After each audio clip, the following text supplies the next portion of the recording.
Hey, what's up, guys? DannyVNCR and Red Llama Hey, Evan what's Halfman. up,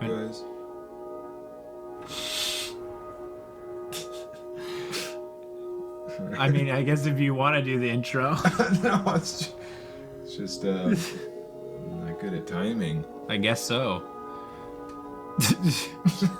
Hey, what's up, guys? DannyVNCR and Red Llama Evan Halfman here. We're with another installment of the First Cut. Evan, say hello, would you? Hey. And today we are going over synth pop, of all things. Synth pop. My new favorite brand of Carla and such. So, synth pop, I'll say, is one of those things that I don't personally listen to a whole lot of it. I mean, I listen to some, more that, what is the term they use? Witch house, I guess, particularly more than anything. But I don't really have a whole lot to say on it introductorily, other than it's not something I listen to too much. Evan, do you have anything you'd like to say towards synth pop, what it is, what it means to you, how it touches you? I definitely don't want to say what it is because that's not my role. Sure. It's just what it is to me. I don't know.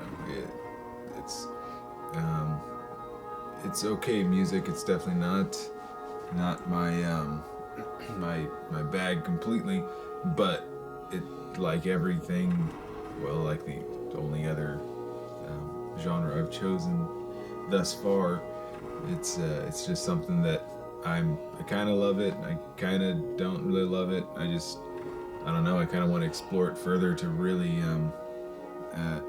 know what it does for me. But I mean, typically when I think of synth pop, I guess I think of like Pet Shop Boys. I think of like churches and like, Sure. I don't know, just like Purity Ring. Well, Purity Ring is different because I think Purity Ring is more, well, okay, maybe their newest album is kind of synth pop, but before that they were definitely more associated with like house music and like Sure. electronic, or like even like electro pop. But I love we're saying this. Album comes up, Nothing is Sacred by Columbine. Like, ooh, controversial. yeah. For those who are listening on iTunes or SoundCloud, obviously you didn't get to see that. Obviously, if you follow the series on our other websites, then you can. Yeah, I'll say my big thing with synth pop, I guess, is kind of similarly to dark ambient, which was not the last one we did, but the time before that, so episode 2. I think there's a lot of people who do it well, and there's significantly more that don't.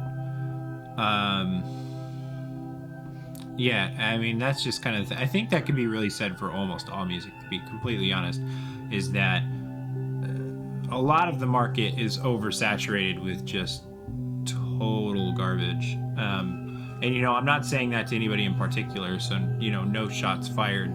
I mean, I guess if you take it that way, then that's, I hate to say it, but that's kind of your problem. But certainly not talking about anybody in particular, but I do think, especially websites like Bandcamp and such, there is just way too much music that is purely not good, and it's pretty hard to find the music that is good through that. But hopefully, we're gonna elucidate on some of the good in this series and in this video. So let's go ahead and get started, shall we? Okay, so getting into our first artist, and I'm hoping I pronounced this correctly because it's obviously French, and maybe not so obviously, I am not French. La Couleur, I'm just gonna say Couleur. La Couleur. This is what Evan says. French synth pop. Well, I think she sings in French. It says they come from Montreal, Quebec, which I believe is French territory, if I'm not mistaken. So there's that. Montreal. So yes, interesting that. Evan, would you like to open up on this artist? La Couleur is a cool artist, I guess. Yeah, I like this one. Just glance over my notes. I think like the main reason I picked this one, I guess, was I don't know. I thought that was just kind of like a cute looking cover with like the wearing a shirt with like a picture of herself on it. Like it's just kind of funny. So Yeah. like that kind of like sucked me in. And I mean, I hate to say it, but I mean, I definitely am like a sucker for like French vocals. Like French singing kind of does it for me. Like it just sounds really good. So Yeah, I can empathize with that. so knowing that this would be that sort of thing, I decided to dive in, and yeah, these are good songs. I mean, I don't really have anything like really special to say. I mean, it's certainly not breaking any mold, but as far as like the synth pop, I mean, I wouldn't say it's incredibly faithful to like synth pop. I mean, that was the hard part with this. I think with this episode is that there's a lot of, I guess, a lot of liberty with that term, and I guess True. I'm so shallow with that term that I tend not to think of a lot of diverse sounds, but like I think it definitely fits the bill, mainly in the aesthetic, I guess. No, these are fun songs. They're well produced. I kind of feel like this would be, yeah, maybe if you went to a show or something and you saw her playing, I think that would be fun. Be a fun time, I think. Fun to maybe do some drinks and or drug-os at a live event. I'll say what I liked about this, I mean, I guess they called it an album, so I'll call it an album. It's very short. In my opinion, to be called an album, it's what? Let me see real quick. Yeah, 5 tracks, and yeah, it is a very, very short album. However, I also like to go off of the integrity of the artist, so I will call it as such. What I liked about the album was that the music was very diverse.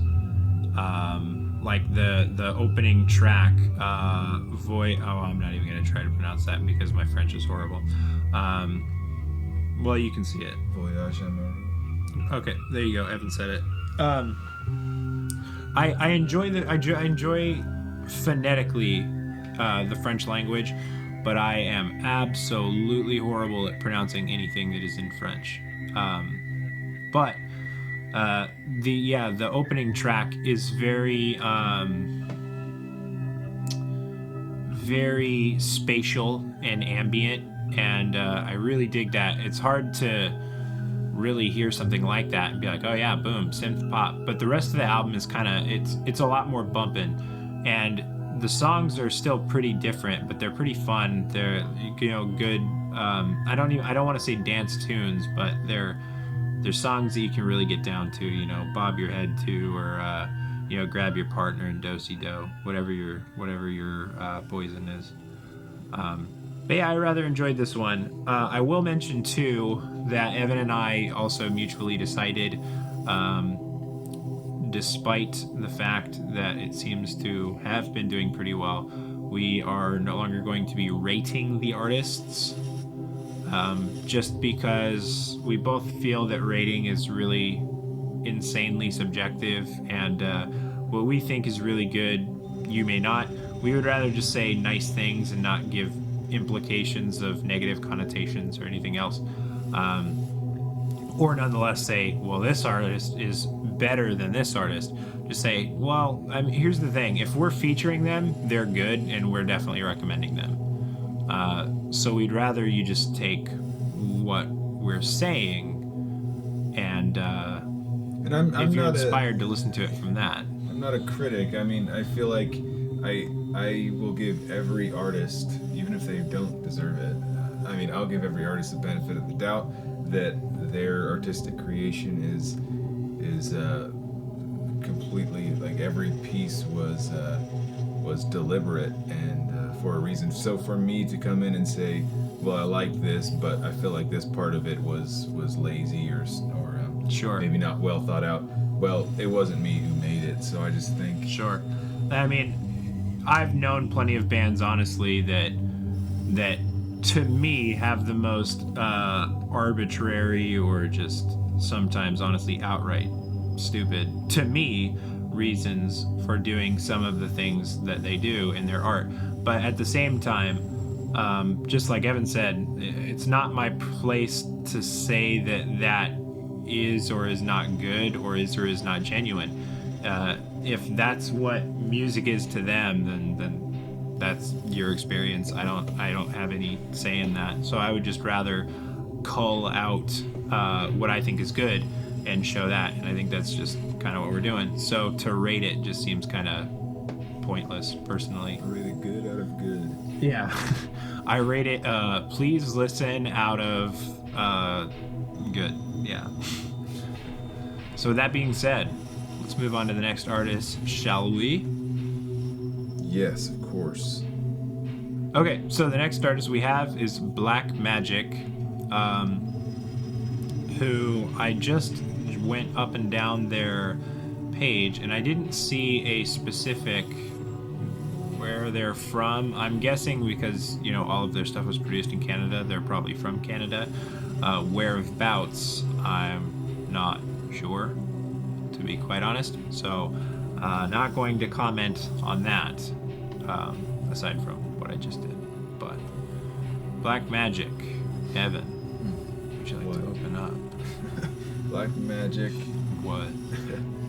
What do you want? Yep.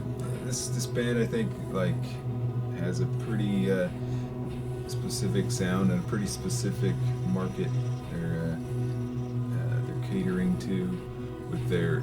I mean, come on, if you can't tell what they kind of sound like just with like the aesthetic of like the mainly with like that big like font, they're definitely like, and especially the banner too.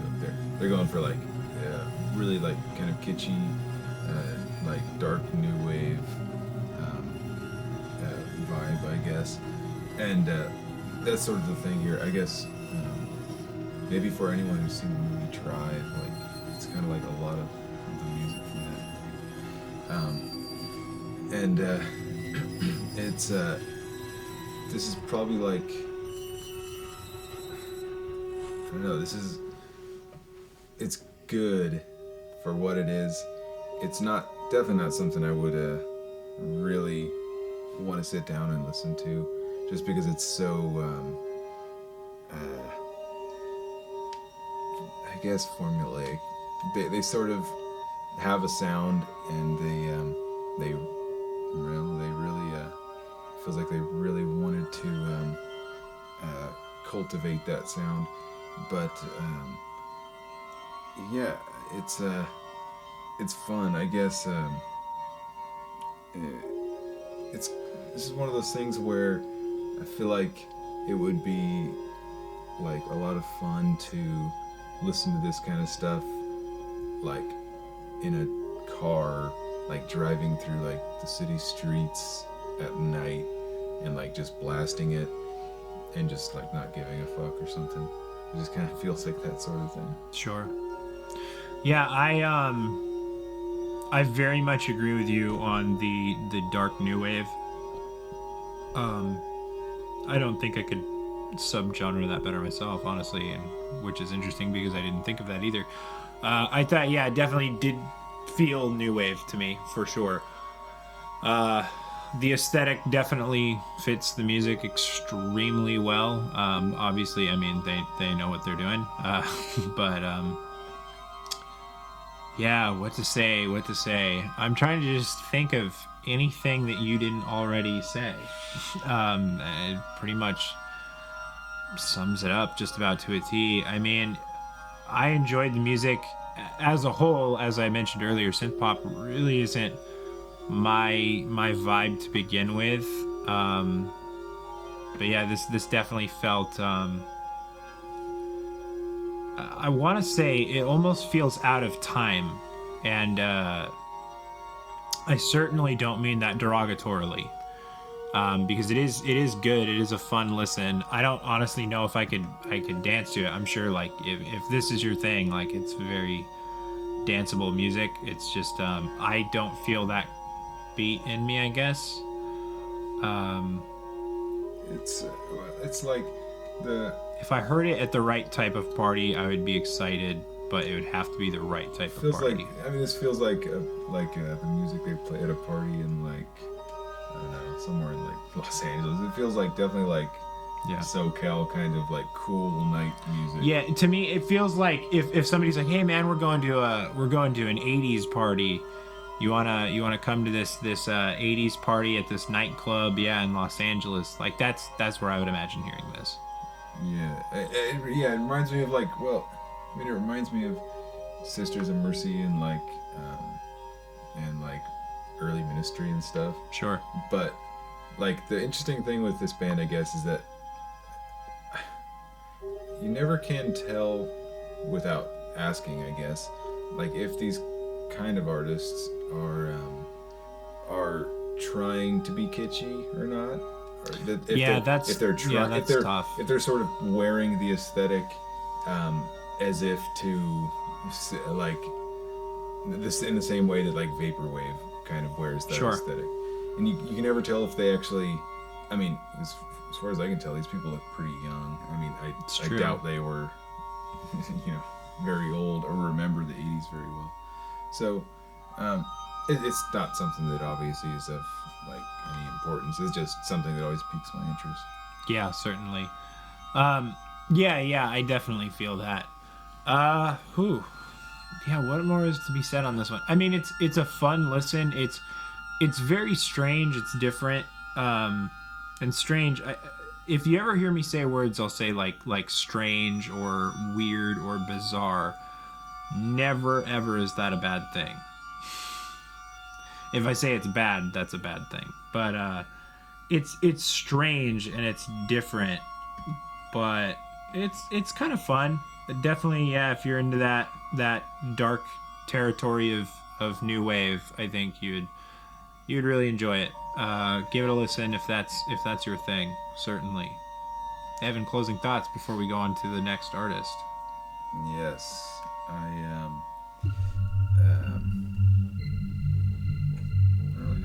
I thought I had something, but I don't really have anything else. That's okay. That's it. All right. Well, let's move on then. On to the final artist of the eve. We have Comrade Hat. Now, I'll actually open a little bit in saying from the UK, and we can clearly see from Londonderry, UK. Comrade Hat was really more of my vibe personally. I really got into this one myself. It feels like it has some real, obviously heavy synth pop feel and influence, but it seems a lot more deep and psychedelic to me, and really more like, I don't want to say trance-like, just in the way that people will be like, oh, you mean like the trance genre? Well, no, that's not what I mean. I mean like entrancing. It's very open, dreamy, and just really good, really soaked in good tone. Which is funny because when I think of synth pop as a whole and all of its relative subgenres, I don't want to be that guy, but good tonality is not one of the things I think of. As a matter of fact, very commonly I think of the exact opposite. I think of like really corny sounding synths, just really piercing tones and things like that. But in this case, they really went away from that, and it seemed like they made music a little more organically, which I get goes away from the synth, but I still feel that it goes into the synth pop sound really well. So I really enjoyed this one. As a matter of fact, this is likely one that I will be buying myself. Evan. So typically synth pop, you're not gonna hear a lot of dynamics, which is fine because I mean that's not really what it's there for. I mean, dynamics, like let's be honest. I mean this is a big conversation, but I mean let's talk about it. Which can be had. But dynamics I think are extremely important, but they're also really overrated. I think with a genre like synth pop, strong dynamics aren't really that necessary, though this artist definitely has that, like in spades. There is a strong emphasis on high dynamics, which I think was really important, and definitely made this very interesting. I mean, this is definitely a pick of the week, I guess. Oh, for real, me too. By the way, certainly. So, I mean, again, it's kind of one of those ones where I don't really know where to start. I mean, I have a list of like thoughts and notes. Sure. But they, I mean, for one, I mean, again, this is one of those things where like, I mean, picking this artist, was it like a little bit liberal to say synth pop? Maybe, but then again, I would still say it absolutely. No, it definitely is. Yeah. But that's just my own insecurity with like when I think of synth pop, I tend to think of like one sound, and I tend to think of like a little synthesizer playing a major key melody, and that's kind of what I tend to think of. So this is definitely to say it's on the fringe would be an exaggeration, but it's definitely different than your average. When I think of synth pop too, another big thing that's, and it's certainly not a prerequisite, but it's one of the things that I think of and think like, when I think of synth pop, I think of this, is I always think like synth pop makes me want to get up and dance. Like all of the bands that I listen to that are synth pop make me want to really move, and not, just bob my head and like, oh, this is good, but they make me really want to get up and move. This artist did not do that for me, and I'm glad, because I think the sound honestly is better than I think a lot of the things that make me want to dance. I really enjoy it, and it gives me the opportunity to really absorb it and take it in. It's not that I'm not moved by it, but it doesn't make me want to, get up and do really, do the twist, do the mashed potato and all of that. It just makes me want to sit down, sink into a nice comfy chair, maybe with a glass of scotch, and just really soak it in, and that's good. I really like that. And Evan, on your point of dynamics, I'll say too, like, I really appreciate dynamics. I appreciate them a lot. Certainly not as much as you do, just because I know how big dynamics are to you. And obviously, when we contrast like our favorite bands, your favorite bands are way more dynamic than my favorite bands. But I do think dynamics, while not necessarily crucial to honestly almost any genre, I think that they are they can be important when done well. I specify on that to say that there are a lot of bands that are extremely dynamic, but they are horribly dynamic, that they just do like really weird things that are kind of all over the place and make the music dynamic, but it doesn't make it good. Well, what I mean, like I feel like dynamics, and I guess I mean specifically like volume dynamics. Yeah. And like I guess like playing dynamics. Sure. Like they can be, if done wrong, they can definitely be an impediment to enjoying the music.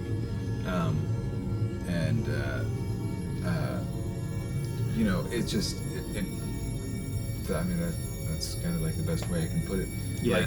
Like I feel like in a genre like synth pop that to me, like you said, it makes you want to get up and dance. When I hear a really good dance song that has a really catchy melody, I don't want to hear it get whisper quiet and then explode. Absolutely. I want it to just be an onslaught of just like... Yeah, exactly. Well, but that's the thing too with a dance song, is that you don't want things like, or you know, if the time kind of drops like in the middle of the song or something, you don't want to be in the middle of having your groove and then go like, wait, what the fuck just happened? Be like, oh, now I guess I've got to find a new meter. You want to just be like, yeah, no, I know how I'm gonna dance to this song, because it's a dance song. You want to feel the same when you start as when you're done. That's just It's like how typically how you want dynamic to is go. Dancing Queen? That song isn't dynamic at all, but it's But great. it's so good. It's so good.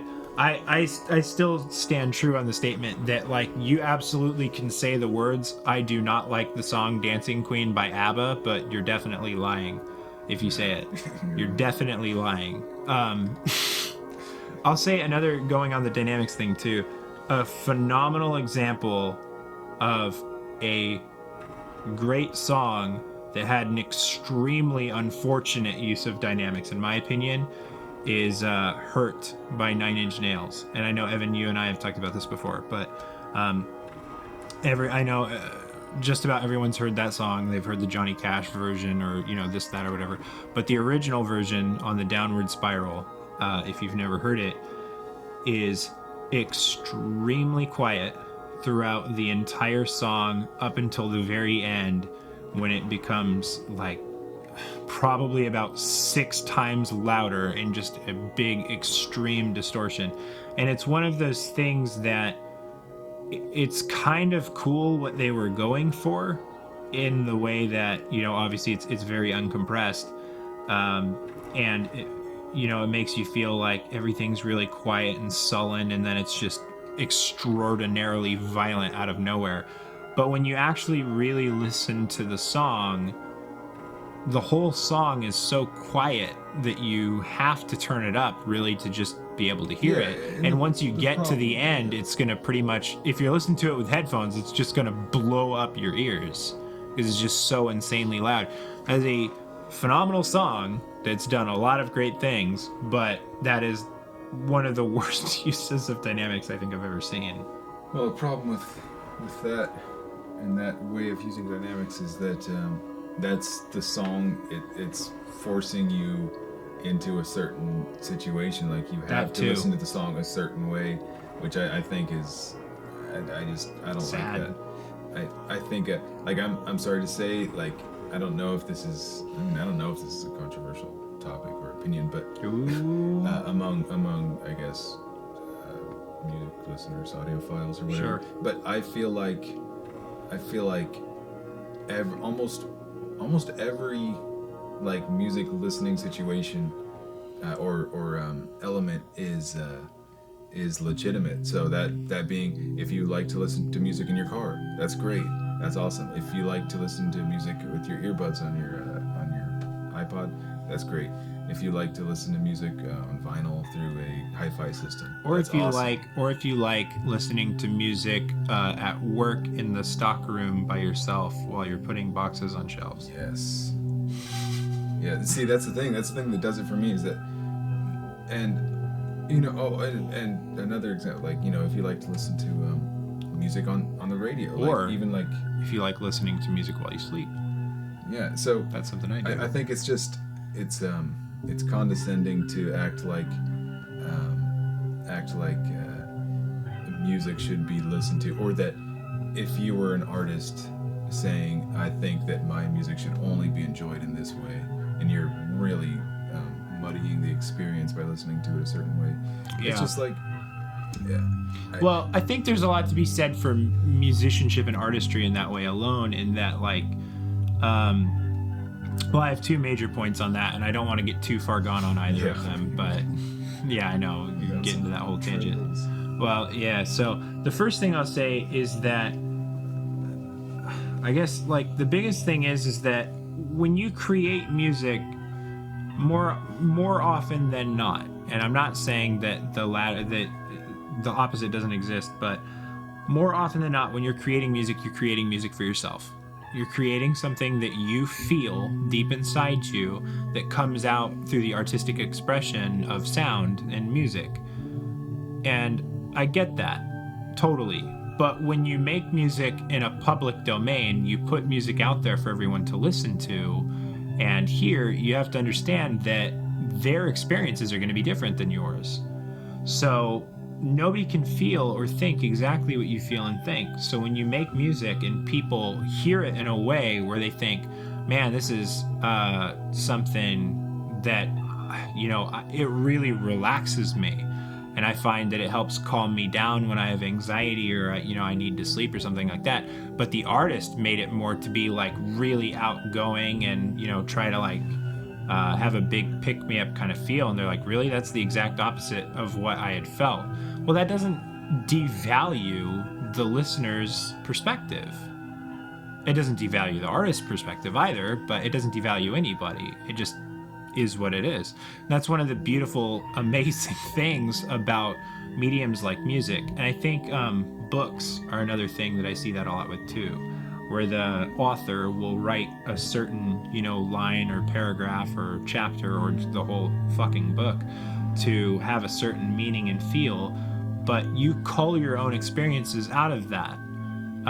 You don't read it or listen to the music, at least particularly, to be like, I want to get inside the brain of the person that wrote this. I want to sympathize with what they feel. No, you empathize with what they feel and you make your own experience out of that. That's why I've always thought that, like, honestly, like, high school English is such bullshit, because your teachers are always like, well, what did this line in this paragraph of this book mean? And they make you think things that they thought, as opposed to just coming up with your own ideas and kind of pulling your own perspective. And that's always really disturbed me, to be completely honest. I think that's really fucking backwards thinking. Yeah. I think conceptualism and sincerity are just vastly more important. Absolutely. than explicit meaning ever could be. Sure, so, definitely. I've listened to some albums, honestly, that are not deep at all, musically or conceptually, but they just spoke to me so well that they'll always have a super special place in my heart, and they're albums that I could listen to for my entire life, and I don't need to have the meaning. I don't need to know that somebody meant something sincere by it, because it means something to me. Yeah. So I guess to get back to Mr. Comrade Hat. Mr. Comrade Hat. Conway Twitty. Ladies and gentlemen, Mr. Comrade Hat. So obviously this music is quite interesting. I mean, it's like another big topic for me that this music, I felt like it has an element of breath that that you don't get to hear a lot, especially in pop music. And so obviously, as you can tell on the screen there, I mean, these songs are a little bit, some of them are a little bit longer. Can we for one moment talk about how fucking amazing that album cover is? Oh, the album cover is beautiful. No, the album cover is fabulous. I mean, that's one of those like album covers that I'm like, that makes me want to go out there and shoot more photography. It kind of makes me angry because I wish it was an album cover of mine. Yeah. It's great. I'm sorry, I didn't mean to interrupt, but it's just so good. Yeah. So, like definitely like a dark, swinging, moody breathiness through these songs that I feel like these like, I don't know, this is interesting music. I think it's really good. I think I wrote down a couple voices that this fellow's voice reminded me of a little bit. It reminded me of Tim Boness. Ooh. A little bit. That's a good thing. That's a very good thing. And then it reminded me of, I don't know why, but it reminded me of John Wetton a little bit, who was one of the singers for King Crimson a while back. Yes. But, I don't know, he just has I think he's a good voice. I think his voice sucked. Let's talk about it. I'm just kidding. That was absolutely a joke. And I mean... Oh, Neil Burns is his name, by the way. Neil Burns. I feel like I wrote wrote down a note here that I thought was funny, I guess. I felt like listening to this, I was like, I feel like this would sound really good on a long, like, dark train ride through, like, valleys, through, like, you know, pastoral, Sure. just country woods. Like, Yeah. It just has, like, it almost has, like, a kind of vibe, like the album starts when at dusk when the sun's going down, and then the album ends and like the sun's just about to come up again. It's just like, Yeah, it does have a nice flowing concept to it. It's an extremely good listen. So, you know, we talked about these other bands saying, you know, they're really good, definitely give them a listen. And I stand by that. Listen to all these bands. But really, this is one of those artists that, I mean, like, I would buy their shirt and like talk about them, like, recreationally, not just occupationally. Phenomenal listen. Please listen to it. And not only that, but please let us know what you thought too. well, yeah. I had one more note, I guess. There was a, and